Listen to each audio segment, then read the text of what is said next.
పూర్వం ఉజ్జయిని నగరాన్ని పరిపాలించే ఒక రాజకుమారుడు దేశాటన నిమిత్తం రాజ్యం విడిచి బయలుదేరతాడు. రాత్రి సమయం అవుతుంది. ఒక పాడుబడిన దేవాలయం కనబడుతుంది. అందులో విశ్రమిస్తాడు. అక్కడ ఆ దేవాలయంలో 3 సాలబంజికలు ఉంటాయి, అంటే దేవతా విగ్రహాలు. అవి అర్ధరాత్రి సమయానికి మానవ రూపం ధరించి ఇలా మాట్లాడుకుంటాయి. అయ్యో, ఈ దేశపు యువరాణి చాలా ప్రాణగండంలో ఉంది. ఆమె శరీరాన్ని పాము చుట్టుకుని ఉండిపోతుంది. ఈ మంత్రాన్ని కానీ ఆమె చెవిలో జపిస్తే ఆమె బతుకుతుందని చెప్పి మళ్ళా సాలబంజికలుగా మారిపోతాయి.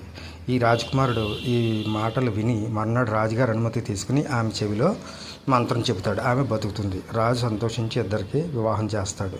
వారికి పుత్రుడు కూడా కలుగుతాడు. ఆ పుత్రుడితో తిరిగి అదే దేవాలయంలో వాళ్ళు విశ్రమిస్తారు. మళ్ళా సాలబంజికలు మరలా మానవ రూపాలు ధరించి ఇలా మాట్లాడుకుంటాయి.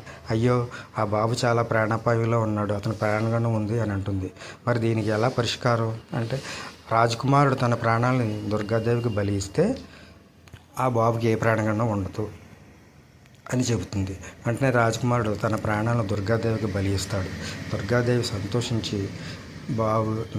రాజకుమారుణ్ణి బ్రతికిస్తుంది. ముగ్గురు దేవత ఆశీర్వాదం వల్ల సుఖంగా ఉంటారు.